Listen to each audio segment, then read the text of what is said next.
Welcome back to Control the Freak, where we look at all things Control Freak related.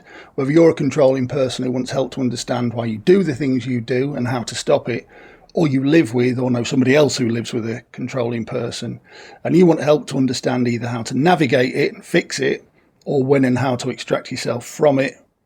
My name's Sean Johnson. Hopefully you're going to find the answers here. I'm going to walk you through all of the above. A very heavy one last time, wasn't it? We looked at coercive control. It doesn't get much heavier than that. And the intention with that episode wasn't to make anything reductive about those flag phrases. It's not to say that those flag phrases are all there is to it. I said early on, didn't I, in that episode, that coercive control works because it comes at you from all angles. And it's certainly true to say that there's some coercively controlling people who've been in those kind of relationships before who'll know how to escalate much, much quicker. But I do stand by those phrases. I've seen them so many times and I've seen where they go. So if you can learn those and ones like them, which you should be able to work out from the type of thing I was saying, I think you can save yourself an awful lot of pain. Today, I said we're going to get a little bit lighter, and we are to some degree, but it's still serious. We're still talking about control. But we're going to look at good control. And I can imagine antennas going up all over the place saying, oh yeah, here's an ex-control freak saying that there's such a good thing as control. There is. It's good control, and hopefully I'll manage to convince you of that by the time I've worked through these examples. I've got 3 examples for you where I think control is absolutely vital for these things to work in the first instance. But if you watch and listen closely, you'll notice a common thread amongst them. There's no prizes for it, by the way, but let's see how you do. I've identified these 3 areas: work and places of business, law, and children. Without control in these areas, things can go very, very quickly wrong. Let's start with work. So why do we need control at work? Well, let's start with the fundamentals. Let's look at timekeeping. If we can't control timekeeping, how can we be sure that there's somebody there to unlock and open up for clients waiting to make a purchase? Or somebody there to answer the phone when hours of business open? If we don't have control over timekeeping, how can we make sure the person next to you isn't earning incrementally more than you for doing less hours? How do we make sure you're safe? How do we make sure that your company's living up to responsibilities as far as health and safety is concerned? How do we make sure we've got a system in place to bill those clients? How can we make sure we're paying our taxes so that the company doesn't get in trouble? If it's a place of business and somebody else comes in from the outside, how do we make sure they're supposed to be there and that they don't go somewhere they're not supposed to be? Control in business is very important in certain areas. It goes wrong when there's too much control. Now, I've been managing people for the better part of 20 years, I think. And it's true to say that for around half of that time, I was awful at it. My first team was a gang of lads around 18, 19 years old, and there was 8 or 9 of them. And you can imagine what a gang of lads that age are like: full of beans, full of testosterone and excitement. Well, my first job was in charge of a load of guys like this. I wasn't given any training. I was chosen because I got things done. I had attention to detail and I always produced the product. So they put me in charge of these guys. It was seen as a bit of a problem department for somebody to go and fix. And obviously they thought I had the qualities to do that. I made these guys work in silence for about a year, maybe 2 years. They could have the radio on, but there was no talking. As far as I was concerned, the hours they were there, the minutes they were there working, were all to be filled with work unless they were on a break.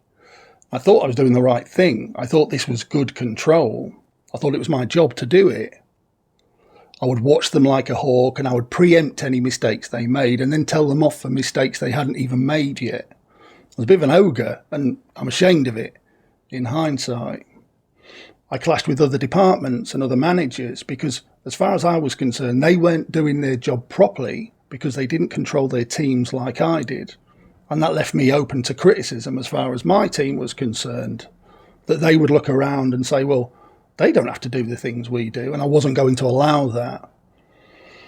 I clashed with other people from outside of the workshops, people in the offices and people that weren't always on site. and they would come in and they had their own priorities, but they would clash with mine. And as far as I was concerned, my priorities were the only ones that mattered. It was around the time I got counselling that obviously I started to look at this and go, what are you doing? I do things very, very differently now.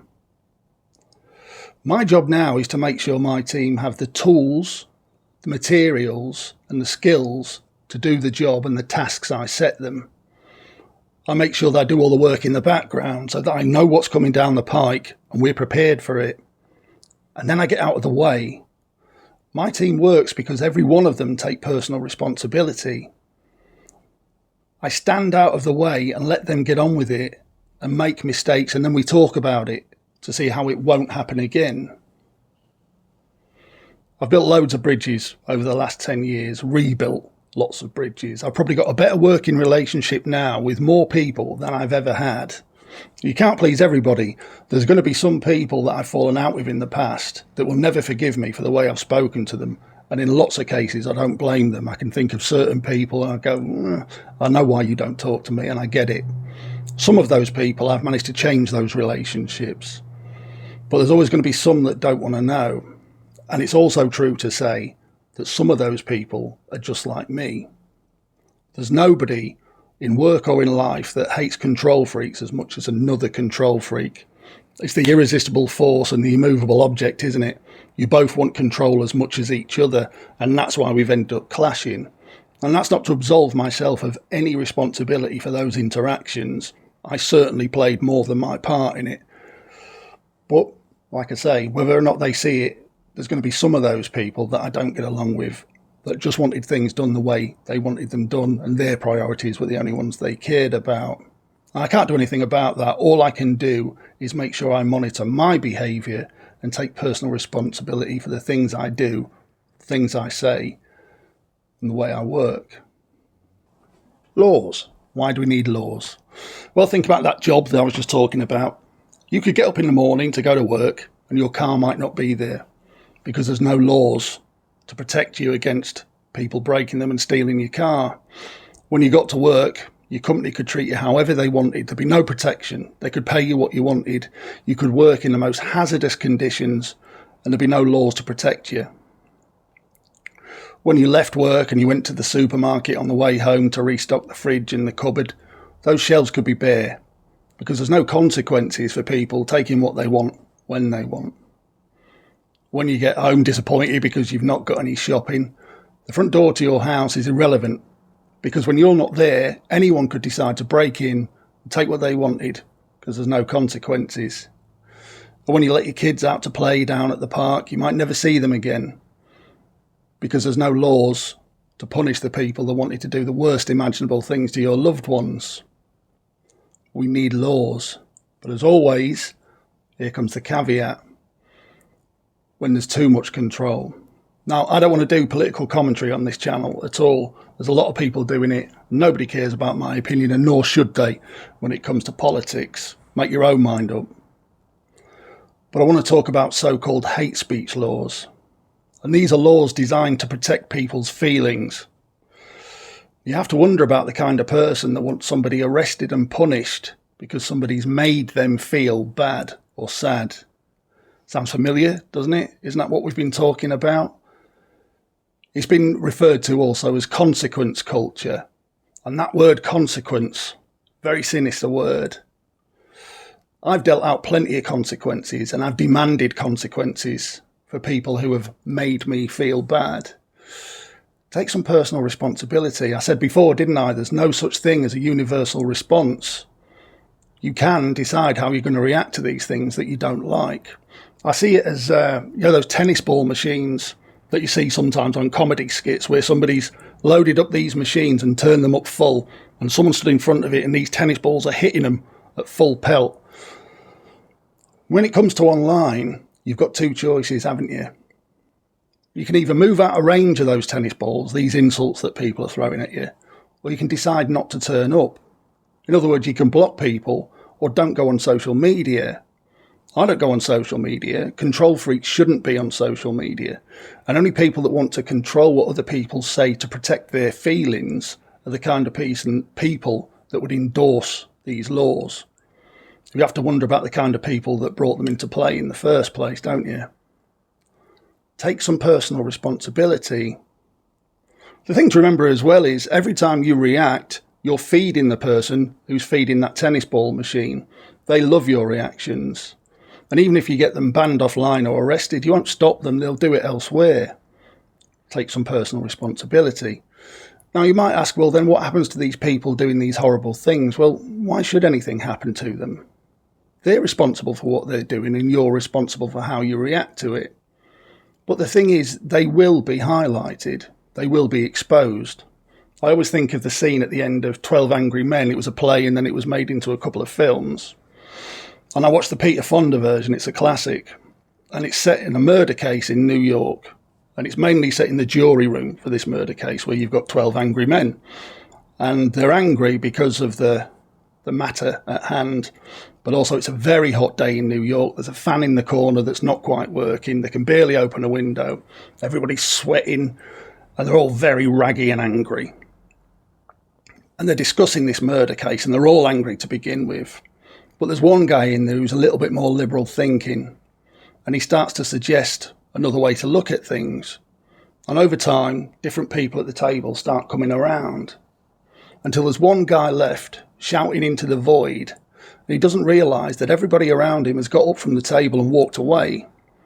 And he looks around and nobody's listening anymore. In fact, they don't want anything to do with him. And that happened to me. I was left shouting into the void. There was a period where I could get everybody on side, but after a while, people had had enough. It's one of the reasons I ended up going to counselling, because I knew I was shouting into the void and nobody was listening anymore, and that it was probably my fault. These people will get their comeuppance if that's what you want. Take some personal responsibility for your reactions. Don't feed the trolls, and that's the way you'll get through it. Kids, our children. Why do we need control with our children? Well, we don't let kids pick up bits of broken glass. We don't let them touch hot ovens. We don't let them put their hands in fires. We'll take hold of their hand and pull it away. We'll control what they're doing. We tell them to brush their teeth and we make sure they do it. We make sure they learn how to get dressed so that they don't go out wearing nappies, which they do until they were teenagers if it was left to them. We control where they go and who they speak to up to a certain age. We control what time they come home. We control their manners. We teach them please and thank you. And when they start to throw a paddy and throw the toys out the pram, we control them lashing out at everybody, something those laws, by the way, is doing its best to discourage. We control our children's behaviour because it's in their interest, and therefore in our interest, to produce good adults, well-behaved adults, the kind of people that society wants around. Without control, we'd be raising chimps. But again, here's that caveat. Control should become guidance as quickly as possible. I knew a girl who was told that on her 18th birthday, she'd be given the key to the door and she could do whatever she wanted. But until that time, she'd do exactly as she was told, when she was told. And sometimes this was enforced with violence. She wasn't allowed to see hardly anybody. She was never allowed out the house, and if she was, she had to be home much earlier than the rest of her friends, if she was allowed any. When she was in the house, she had to clean up, she had to do everything the way it was supposed to be, or there'd be a slap round the head or a kick. Come 18 years old, she was given the key to the door, out the blue, and told, there you go, we said when you're 18 you can do what you want. Off you go. And they unleashed a whirlwind. This girl was not prepared for life. She overindulged in sex, drugs, alcohol. Within a year, she was seriously overweight, and her brain was frazzled from all the drugs and drinks she'd taken. She didn't know how to deal with life because she'd never been taught personal responsibility. The flip side to that is, when my son was 15, 16 years old, and we were having an argument about something I'd said that he thought wasn't fair, something I'd asked him to do he thought wasn't fair. So I said, all right, son, here's a deal. You're now in charge. You can do what you want. And his little face lit up. He thought, oh, this is brilliant. I can do what I want. I said, but there's a caveat, son. You are now responsible for everything you do. I won't be there to pick up the pieces.